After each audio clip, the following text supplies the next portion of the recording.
Buenos días a todos. Bienvenidos a la casa del Señor. Seguimos en nuestra serie de mensajes del Evangelio de Juan, aquí en la segunda mitad, donde esta idea de permanecer, de morar en Jesús, es una idea predominante. Quiero empezar leyendo un pasaje de Isaías, capítulo 5. Cantaré del que amo, la canción de la viña de mi amado. Mi amado tenía una viña en una fértil ladera, la había deshervado y despedregado, luego había plantado en ella vides escogidas, había edificado en ella una torre y también había labrado un lagar. Esperaba que diese uvas buenas, pero dio uvas silvestres. Ahora pues, oh habitantes de Jerusalén y hombres de Judá, juzgad entre mí y mi viña. ¿Qué más se podía haber hecho por mi viña que yo no haya hecho en ella? ¿Por qué, pues, esperando yo que diese uvas buenas, ha dado uvas silvestres?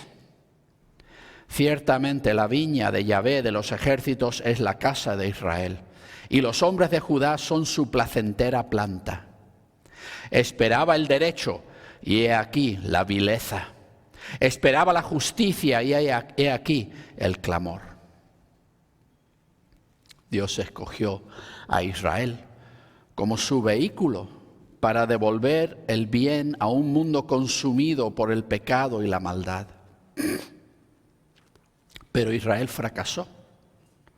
La historia de Israel, si leemos en la Biblia, es una triste crónica de un pueblo profundamente infiel, empeñado en la maldad y el abuso, perseguido en toda esta historia por un Dios amante y bueno.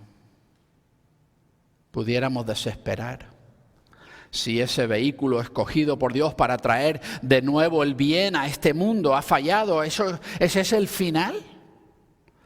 Afortunadamente, Israel fue simplemente un primer paso, no el plan final que Dios tenía para arreglar nuestro mundo roto. Ahí es donde entra Jesús. Estamos hoy en Juan capítulo 15, los versículos del 1 al 6. He titulado el mensaje de hoy, La verdadera vid de Dios. Vamos a empezar los primeros 3 versículos. Yo soy la vid verdadera y mi Padre es el labrador. Toda rama que no lleva fruto en mí la quita, y toda la que lleva fruto la poda para que lleve más fruto. Vosotros ya estáis podados por la palabra que os he hablado.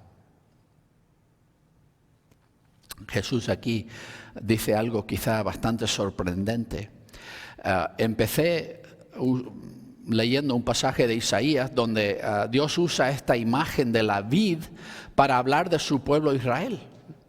Y ese no es el único lugar en el Antiguo Testamento donde Dios hace esa conexión. Hemos visto Isaías 5 del 1 al 7, Dios canta ese canto de amor por Israel, su vid, para la cual Él ha hecho todas las provisiones necesarias para que diera buen fruto, solo para recibir de ella uvas que no tienen valor alguno.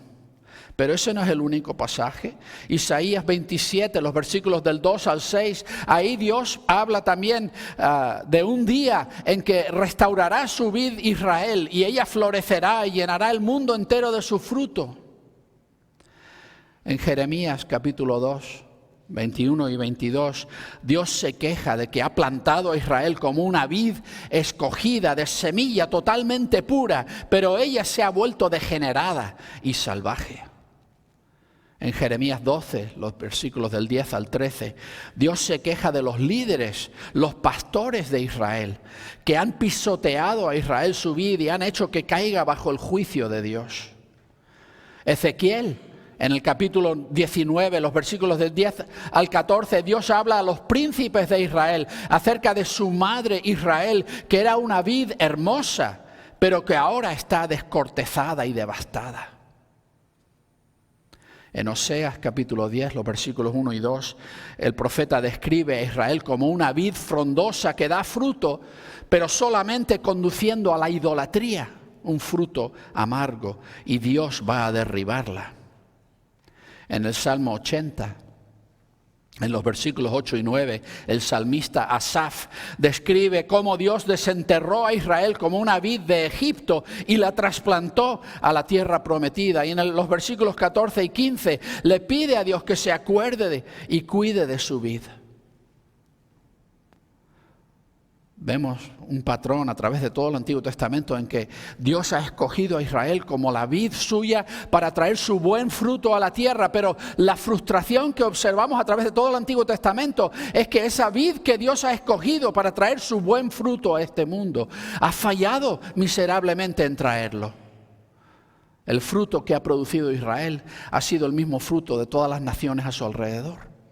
La misma maldad, el mismo abuso, el mismo egocentrismo y la misma ausencia de la bondad de Dios que Él quería ver mostrado por medio de su pueblo Israel.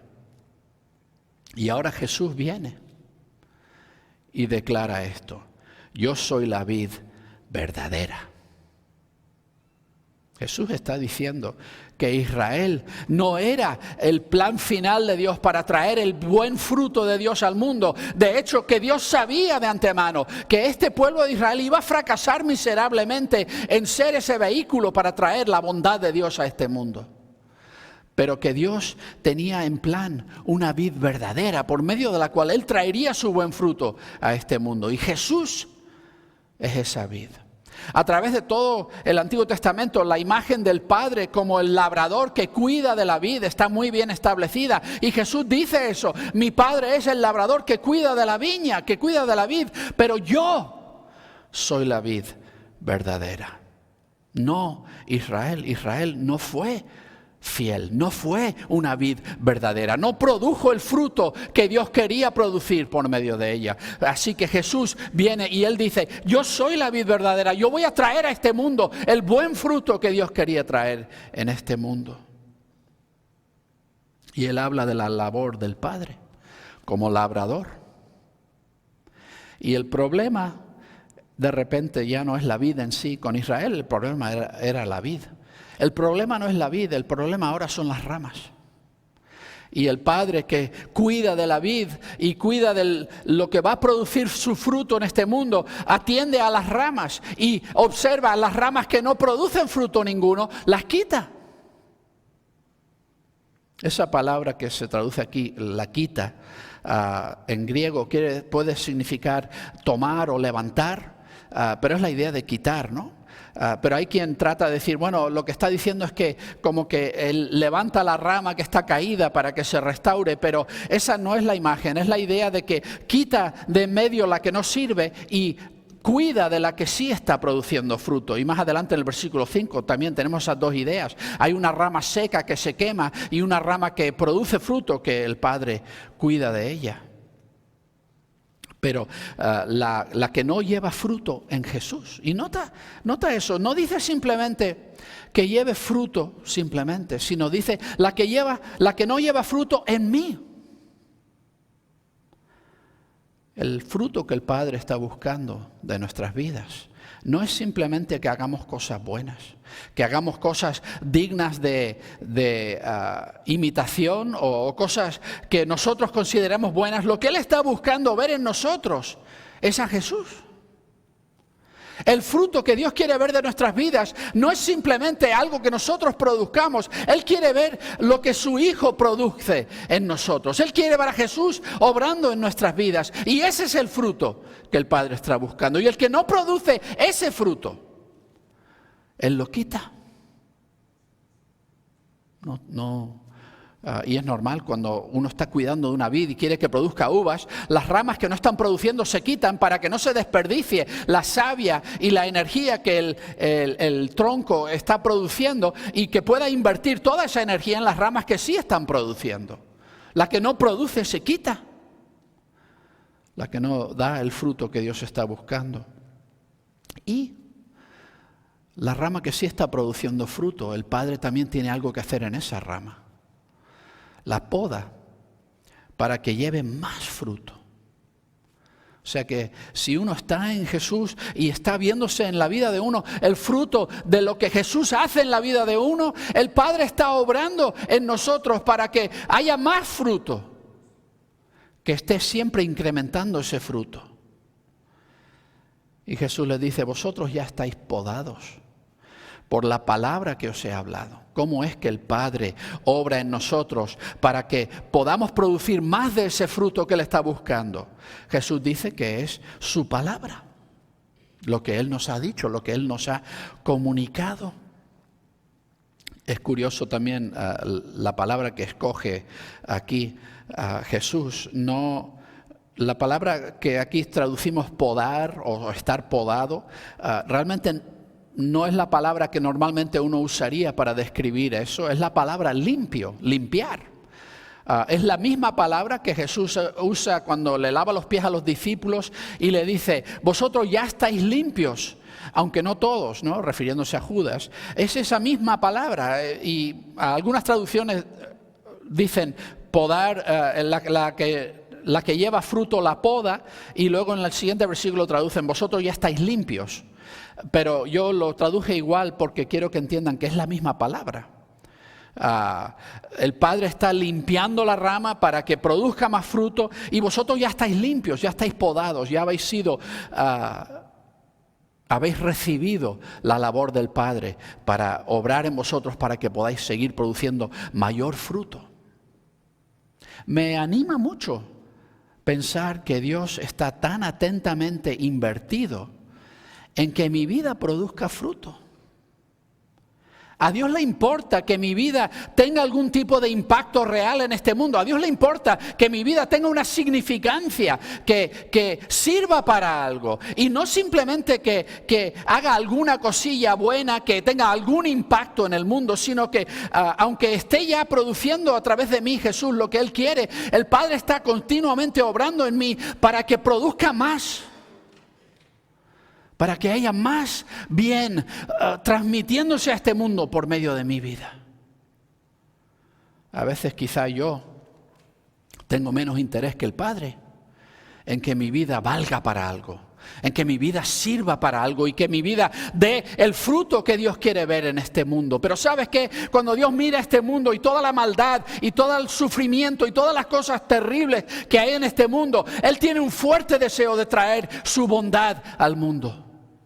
De traer a este mundo un fruto que el mundo desesperadamente necesita. Y Jesús ha querido hacerlo por medio de nosotros. Esta vid verdadera que vino a traer el fruto de Dios al mundo ha escogido llevar ese fruto por medio de nuestras vidas. Y el Padre está obrando en nosotros por la palabra que Jesús nos ha hablado. Si quieres que tu vida sirva para algo, si quieres realmente lograr algo de importancia en esta vida, te puedo decir la cosa a la cual debes dedicar tu atención: a Jesús. Él es la única fuente de fruto verdadero. Él es la única fuente que va a hacer de tu vida algo valioso. A veces nos dedicamos a todo menos eso. Tenemos nuestras esperanzas y nuestros planes y nuestros sueños de la carrera que queremos hacer y los trabajos que queremos tener y los estudios que queremos hacer y todas estas cosas, todos estos grandes planes, y nos olvidamos de que nada de eso va a servir de nada sin Jesús. Necesitamos rendirnos a la labor del Padre en nuestras vidas. Y el Padre obra en nosotros por medio de la palabra de Jesús. Eso quiere decir que tenemos que hablar con Jesús y tenemos que escucharle. ¿Qué es lo que Él nos va a estar comunicando por medio de su dulce y santo Espíritu? ¿Qué cosas nos va a estar instruyendo en nuestro corazón cuando le buscamos y escuchamos lo que Él nos tiene que decir? Y Jesús también nos ha dejado su palabra escrita.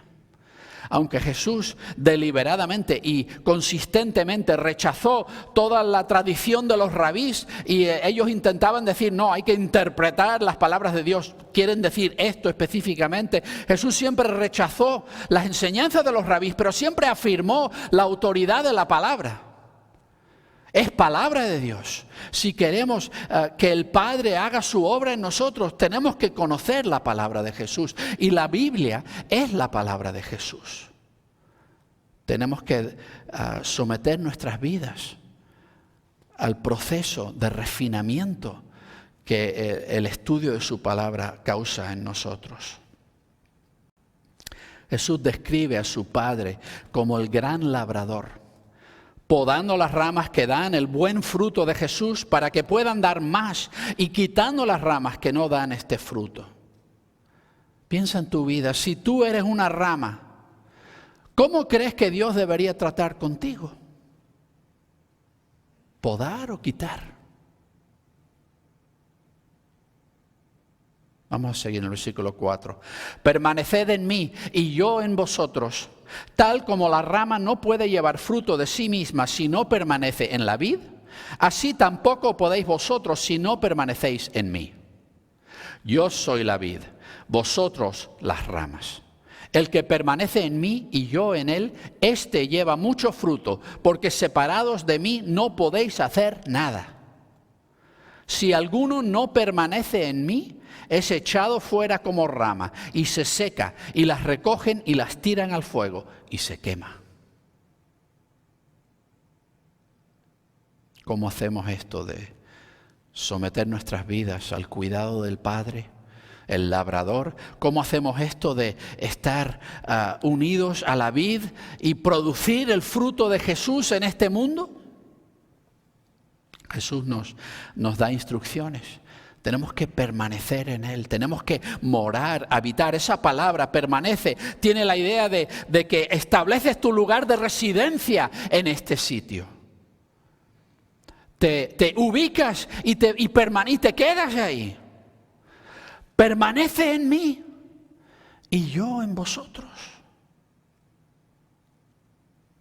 Parece demasiado sencillo, ¿no? Que tengo que centrar mi corazón y mi vida en Jesús. Y Él promete hacer lo mismo conmigo. Él va a centrar su vida en mí. La reciprocidad a la que nos invita Jesús es un privilegio asombroso. Porque Él es Dios todopoderoso. Él lo tiene todo. Él es digno de todo. Y yo no soy nada.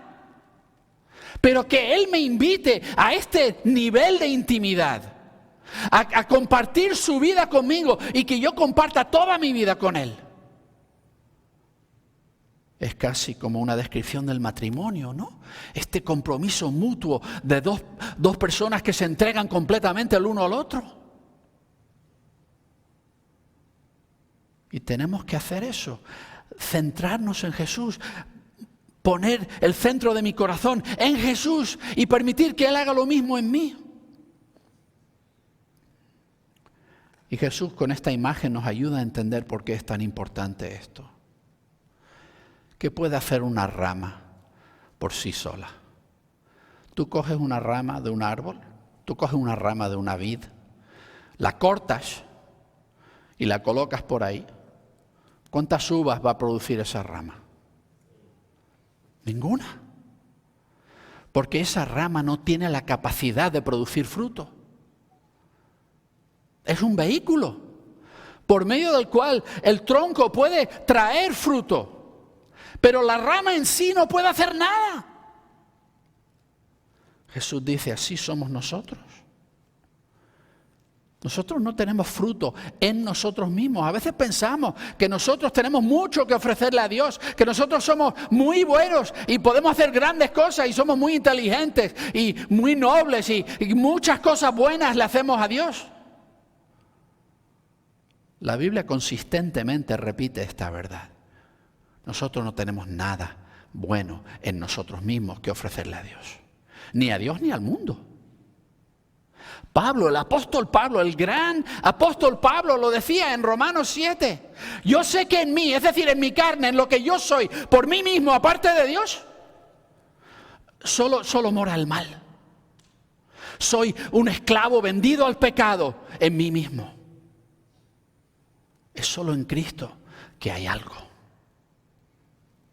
Tenemos que entender eso. A veces pensamos, sí, vengo a la fe en Jesús, pongo mi fe en Él y ahí está, Él me perdona los pecados y ya eso está saldado y ya vivo el resto de mi vida haciendo otras cosas. Nunca nos graduamos de tener que estar en Cristo. Nunca pasamos al siguiente paso, porque no hay siguiente paso. Solamente está morar en Él, vivir en Él, permanecer en Él. No hay otro lugar. desde párvulos hasta el doctorado en nuestra vida. Esa es la labor. En Cristo y Él en mí.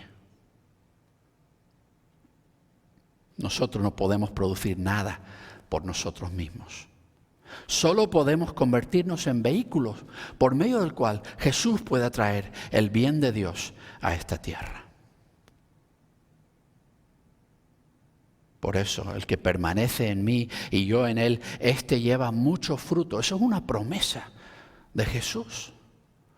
Él lo afirma sin ningún tipo de calificaciones o limitaciones. Si tú te dedicas a permanecer en Él, Jesús garantiza que Él va a traer su buen fruto a este mundo por medio de tu vida. No tienes que ser la persona más inteligente del mundo, no tienes que ser la persona más noble del mundo, no tienes que ser la persona más audaz. Da igual, con que tú permanezcas en Jesús, Él va a producir su fruto por medio de tu vida.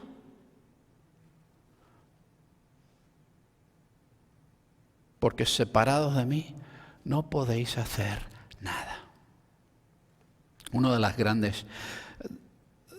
grandes problemas que tenemos en la vida cristiana es que tenemos la tendencia a empezar nuestro caminar con Cristo y hablamos de discipulado y de estudiar la Biblia y de orar, y hay tantas cosas a las que podemos dedicarnos, a servir a otros en amor, a hacer evangelismo y compartir y dar testimonio de Jesús. Podemos dedicarnos a la comunión de los santos y el compañerismo unos con otros. Podemos dedicarnos a la adoración y la oración y el estudio de la palabra. Tantas cosas a las que podemos dedicarnos.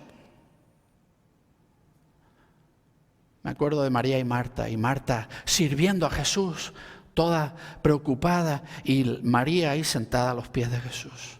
Y Marta dice: no, Jesús, ¿no te importa que lo estoy haciendo yo todo? Y ahí está María, no está haciendo nada. Dile que se levante y me ayude. Y Jesús le dice: ¿sabes qué? Solo hay una cosa necesaria.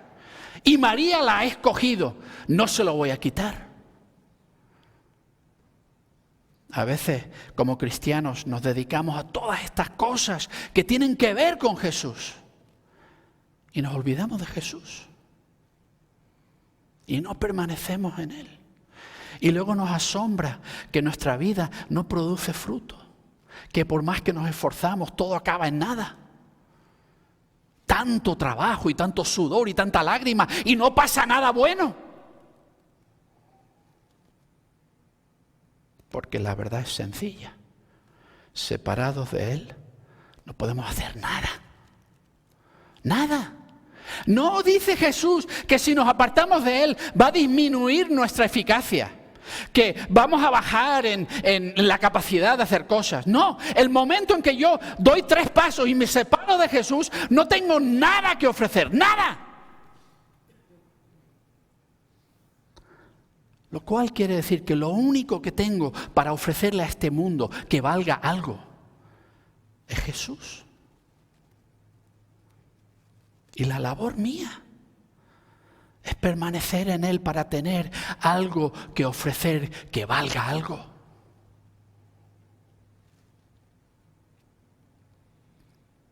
Porque la alternativa es terrible. Si alguno no permanece en mí, es como una rama de esas que no sirven para nada, no producen fruto, y que ¿sabes lo que hace el Padre con esas ramas? Las quita. Y esas ramas se echan en un montón y se secan completamente. Y una vez que están secas, ¿tú sabes una rama de una vid para qué sirve? Para nada. ¿No puedes hacer un mueble con la rama de una vid? No puedes construir nada con eso. Lo único que puedes hacer es quemarlo para por lo menos sacar un poquito de calor. Esas ramas no sirven para nada más que para ser tiradas al fuego. Y Jesús dice, eso es lo que pasa con el que dice, ¿sabes qué? Yo voy a tener una vida gloriosa, voy a lograr grandes cosas, voy a hacer todo esto por mi cuenta y no necesito de Jesús para hacer eso. Voy a tener una vida estupenda y maravillosa y no voy a permanecer en Él, lo voy a hacer yo por mi cuenta. Te puedo decir ya cuál es el resultado final de esa vida. 0. Nada. Tu vida va a acabar en absolutamente nada y vas a haber desperdiciado el regalo de vida que Dios te puso en las manos. La única forma de traer algún bien a este mundo es Jesús. Jesús dijo que no podemos producir buen fruto de nosotros mismos. Solo en Él y Él en nosotros. ¿Dónde te encuentras tú en términos de permanecer en Jesús y Él en ti? ¿Y cuál es la calidad del fruto que está produciendo tu vida? Piensa en el mundo que te rodea. ¿Es el mundo verdaderamente un lugar mejor porque tú estás en él?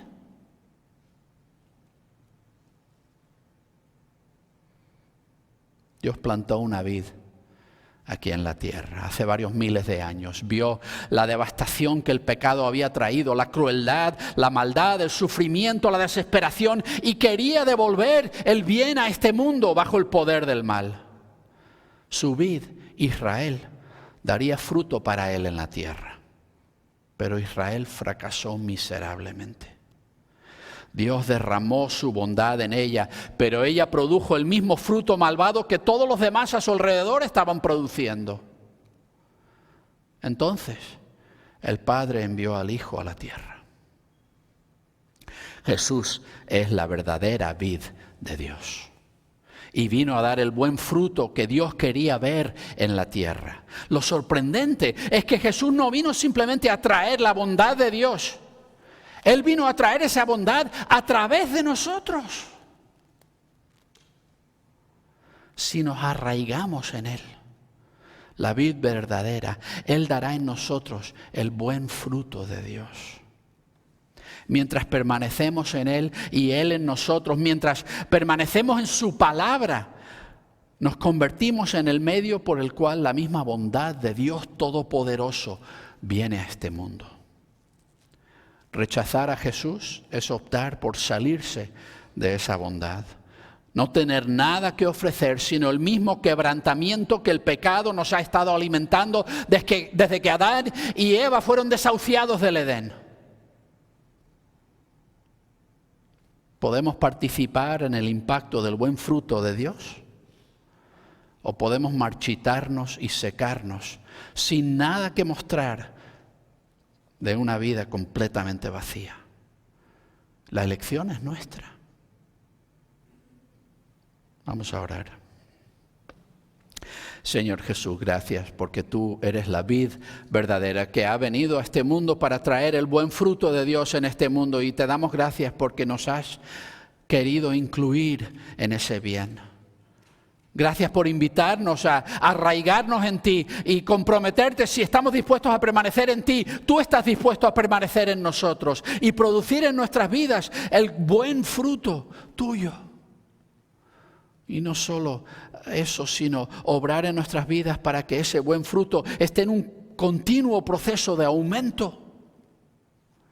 Ayúdanos, Señor Jesús, a no desperdiciar nuestras vidas, a no pasar un momento aparte de ti, sino a arraigarnos plenamente en ti, a permanecer en ti y tú en nosotros, para que tú hagas de nuestras vidas lo glorioso que solo tú puedes hacer.